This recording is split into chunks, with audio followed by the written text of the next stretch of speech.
Deus ama mais o outro. Eu tô cansada de ver os meus sonhos despedaçados.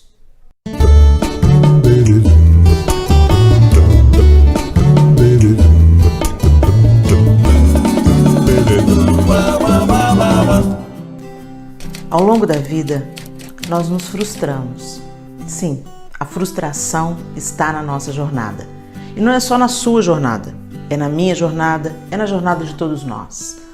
Nós ambicionamos coisas, sonhamos, planejamos, idealizamos, mas uma vez que nós entregamos os nossos sonhos, a nossa vida nas mãos de Deus, nós precisamos confiar que Ele está no controle de todas as coisas.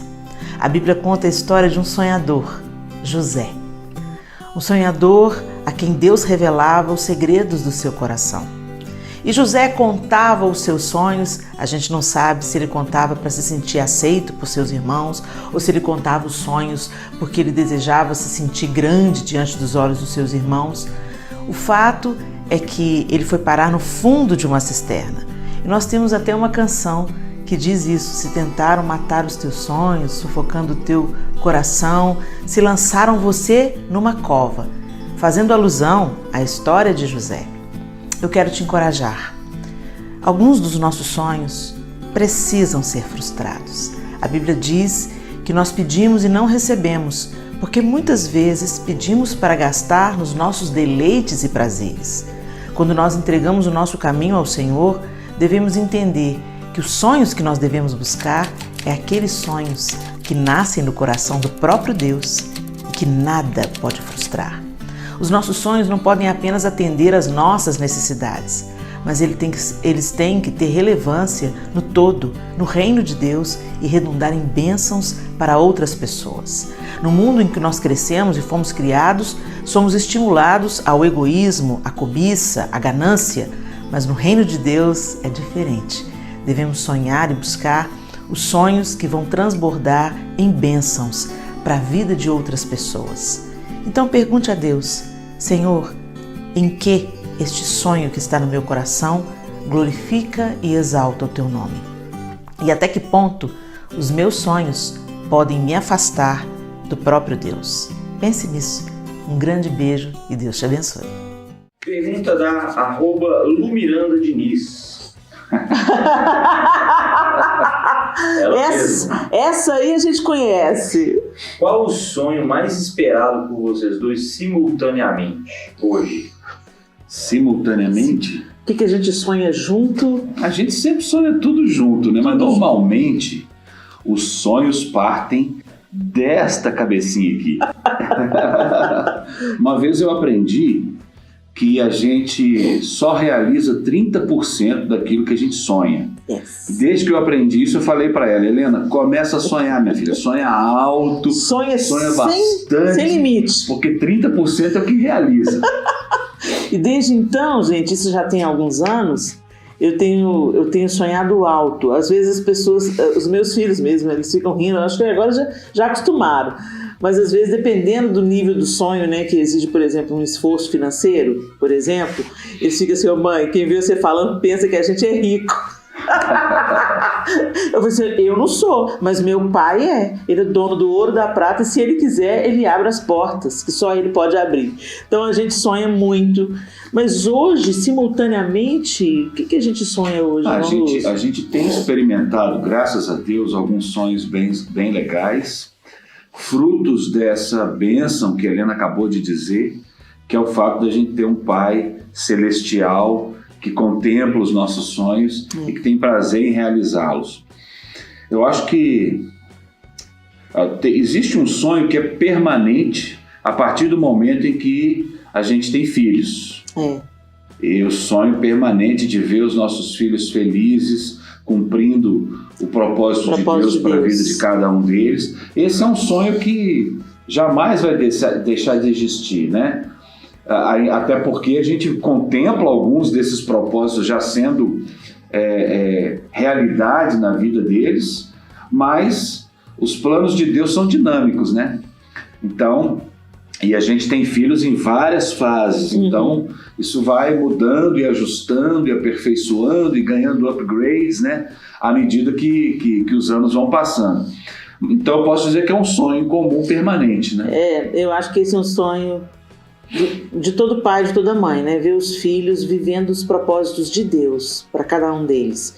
Porque nós entendemos que viver os propósitos de Deus é o lugar da nossa plenitude, da nossa alegria, até mesmo a partir da nossa própria história. Então, nós pedimos ao Senhor para colocar cada um dos nossos filhos no propósito, no caminho que cada um tem para percorrer, o propósito de Deus, o caminho de Deus. E mesmo que esses sejam caminhos distintos para cada um deles, nós sabemos que é o lugar onde eles vão ser felizes e vão ter plenitude. E vão aguentar firme no dia difícil, né, gente? Porque a gente não vive só para ser feliz.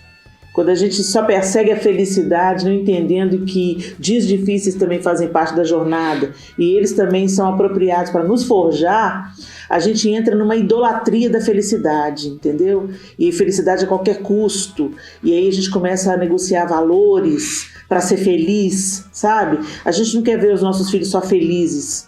A gente quer ver eles vivendo o propósito pleno de Deus para eles, mesmo que eles estejam atravessando uma parte difícil da jornada. A gente sabe, se Deus estiver no barco, que eles serão sustentados, que eles serão cuidados, que eles serão supridos e eles sairão do outro lado seres humanos melhores. Então é isso que a gente deseja, esse é o nosso maior sonho, esse é o maior tesouro que a gente pode ter na vida. Amém. Agora, a gente tem sonhos em comuns e vivencia alguns, né? De um certo tempo para cá, todo ano a gente sonha em voltar a Israel. É uma coisa que é comum. E a gente aprendeu a amar aquele lugar. Agora, o casamento é uma coisa tão interessante e eu penso que, em relação aos sonhos, a gente deve ter uma relação tão próxima e tão de cumplicidade um com o outro, que o sonho do outro deve ser o seu também. E você deve trabalhar para que o sonho do seu cônjuge se realize. Invista nele, né? Sonho, desejo veemente, aspiração, coisa muito bela e agradável, visão, projeto cuja execução parece difícil, utopia, aquilo que é produto da imaginação, devaneio, fantasia, ilusão, atividade mental não dirigida que se manifesta durante o sono, bolo fofo de farinha e ovos frito e depois passado no açúcar. Então, se o seu sonho acabou, vá em outra padaria. A gente falou de sonhos e que Deus tem um propósito. E quando a gente para de sonhar, a gente para de viver. Quando os sonhos começam a morrer, a gente começa a morrer. E a Ângela citou aqui algumas coisas que matam os nossos sonhos. Mas às vezes não é só drama, às vezes é a dura realidade ao nosso redor que realmente fazem as nossas forças se esvaírem. E existe um profeta na Bíblia que fala sobre isso, Abacuque. Os profetas são pessoas diretas, sem diplomacia nenhuma, às vezes são até agressivos. Eles estão sempre chamando a atenção do povo para ouvirem a palavra de advertência e de salvação da parte de Deus, nos apresentando quem Deus é e não quem nós gostaríamos que Deus fosse. Às vezes nós gostaríamos que Deus fosse Papai Noel ou o gênio da lâmpada. É comum a gente pensar que depois que a gente teve uma experiência com Deus, nós vamos ter tratamento VIP. Que Deus vai, então, agora eu sou filha de Deus? Então agora tudo conspira a meu favor. Eu sou cabeça e não cauda. Às vezes a gente usa até a própria palavra para exibir o nosso triunfalismo. Mas será que na vida é isso que a gente está vendo acontecendo aí? Tem gente que se nega a dizer que está lutando, que está sofrendo. Não, eu não posso sofrer, eu não posso chorar. Se a gente não precisasse chorar, Deus não tinha colocado na gente o canal lacrimal. E a lágrima é um bálsamo. Chorar faz a gente ser consolado. Falar as nossas cargas, confessar as nossas cargas, faz a gente ser curado. Embora o profeta seja essa pessoa que sempre tem uma palavra, né, de despertamento, acorda, desperta. Esses profetas que a gente vê aí, tem muito profeta que fala, eis que te digo, és filho muito amado. Estou sabendo. Eu já sei que eu sou filho muito amado. Mas a gente vai atrás desse profeta. A gente gosta do profeta que fala a palavra que a gente quer ouvir. Mas quando a gente olha para a Bíblia, a gente vê os profetas confrontando pecados, falando palavras desagradáveis, mas que nos despertam. Pode pensar na sua vida aí. O que você mais valoriza é o que foi mais difícil de você conquistar. O que você mais valoriza e mais agradece a Deus é aquilo que Ele mais demorou a te dar. E às vezes Ele ainda não te deu, mas o resultado da musculatura espiritual que você está treinando, do peso espiritual que você vai, sabe? Você vai marombando espiritualmente. A vitória não vem, a resposta não vem, mas você vai ficando, aquilo que não te mata te fortalece. Você vai ficando mais forte, mais resistente, mais confiante. E você começa a pôr a mão na cabeça de mulheres que estão vivendo a mesma luta que você e encorajando ela. Não desiste não, minha linda. Nós estamos juntos nessa trincheira e nós vamos chegar num bom lugar. Vamos juntos, nós aguentamos. Deus é Pai. E um pai amoroso dá limite. Um pai amoroso fala não. E um pai amoroso tem alegria em satisfazer os sonhos dos seus filhos. Mas aqueles sonhos que irão trazer vida e não irão trazer morte. Então Deus também fala não, se Ele vê que o seu sonho tem o potencial de te matar. Será que Deus está falando não para nós porque é juízo sendo executado? Por causa da nossa vaidade, da nossa arrogância, da nossa religiosidade hipócrita? Porque a gente é muito bonitinho por fora e qualquer uma de nós pode ser santinha por fora, mas qual é o nosso coração? Você é uma mulher segundo o coração de Deus? Você quer tudo pronto. Você quer que Deus te satisfaça. E quando Ele não faz, você fica revoltado contra Ele. Ou será que Deus está executando o juízo, permitindo, adiando as coisas para te treinar, para te aperfeiçoar, para te melhorar, para te dar um upgrade? Porque, gente, a gente acomoda fácil. A gente toma um pezinho na vida espiritual e a gente pensa, já estou boa. Tá não, bem. É de fé em fé, de glória em glória, até ser dia perfeito. E o dia perfeito virá quando nós o veremos face a face e seremos como Ele é. Mas até lá, todos nós estamos na jornada, todos nós estamos sendo moldados, todos nós estamos sendo melhorados, aperfeiçoados. Nós precisamos nos tornar a semelhança de Jesus, principalmente nesse tempo que a gente está vivendo. O mundo olha para a gente e vê as mesmas coisas que acontecem lá fora, acontecendo aqui dentro da igreja. Nós precisamos de viver o amor que nós dizemos ter. Somos julgadores, zombadores. Não amamos, não estendemos misericórdia e graça com a qual fomos alcançados. Onde está a autoridade da igreja de Jesus sobre a terra? É tempo essa autoridade se levantar. Mas a autoridade não é forjada no nosso braço. A autoridade nos é concedida à medida que mergulhamos e morremos em Cristo. Morremos para o nosso eu, morremos para o nosso ego, morremos para a nossa vontade, para que Ele prevaleça, para que Ele cresça, para que o reino seja expandido. Quantos dos nossos sonhos são sonhos que visam apenas o nosso bem-estar pessoal? O Senhor amou o mundo, Deus amou o mundo de tal maneira que Ele deu. Jesus deu a sua própria vida, mas a gente vem para receber, quer receber. Quando você começar a dar, talvez você receba. Quando você começar a investir a sua vida, o seu tempo, as suas lágrimas, a sua oração, talvez você receba. Deus não nos chamou para receber, Deus nos chamou para compartilhar aquilo que Ele graciosamente nos concedeu. Mas o justo viverá pela sua fé. Não interessa o que está acontecendo ao redor. Não interessa se o Brasil, nós estamos comendo papelão no lugar de carne. Não interessa que a corrupção tomou a nação. Não interessa se o seu casamento está passando por uma crise. Não interessa o atual estado do seu filho. Eu creio que o Senhor é poderoso para se levantar, para me defender e para me sustentar onde eu não conseguir mais permanecer de pé. Essa resposta para Abacuque é desconcertante. Como assim? O justo viverá pela fé, Abacuque. Não vai viver pelas circunstâncias, não vai viver por depender do um do outro. Gostei da semente.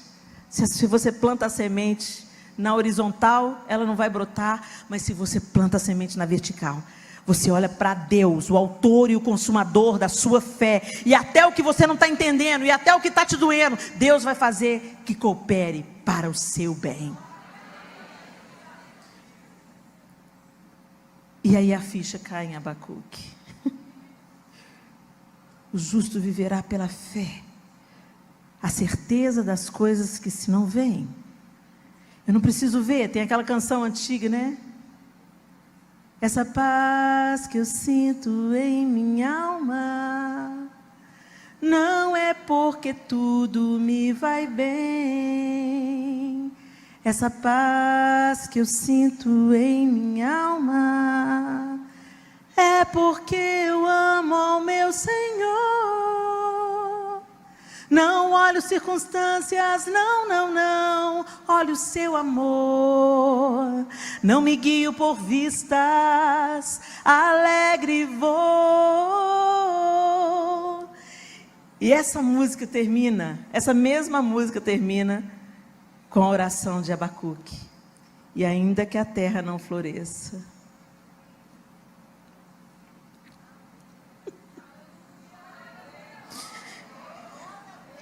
e a vide não deu seu fruto, verso 17 do capítulo 3, ainda que a figueira não floresça, nem haja fruto na vide, o produto da oliveira minta e os campos não produzam mantimento, as ovelhas sejam arrebatadas do aprisco e nos currais não haja gado, todavia eu me alegro no Senhor, exulto no Deus da minha salvação. O Senhor Deus é a minha fortaleza e faz os meus pés como os da corça e me faz andar altaneiramente. Altaneiramente é de cabeça erguida.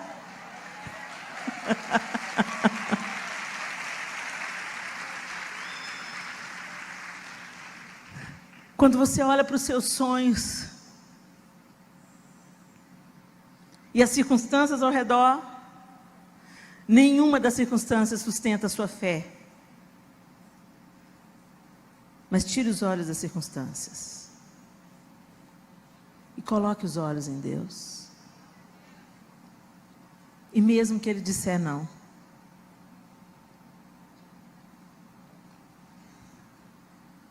ainda que a figueira não floresça, ainda que a restauração não venha rapidamente, ainda que a fornalha seja necessária, ainda que os leões na cova sejam uma realidade ao seu redor,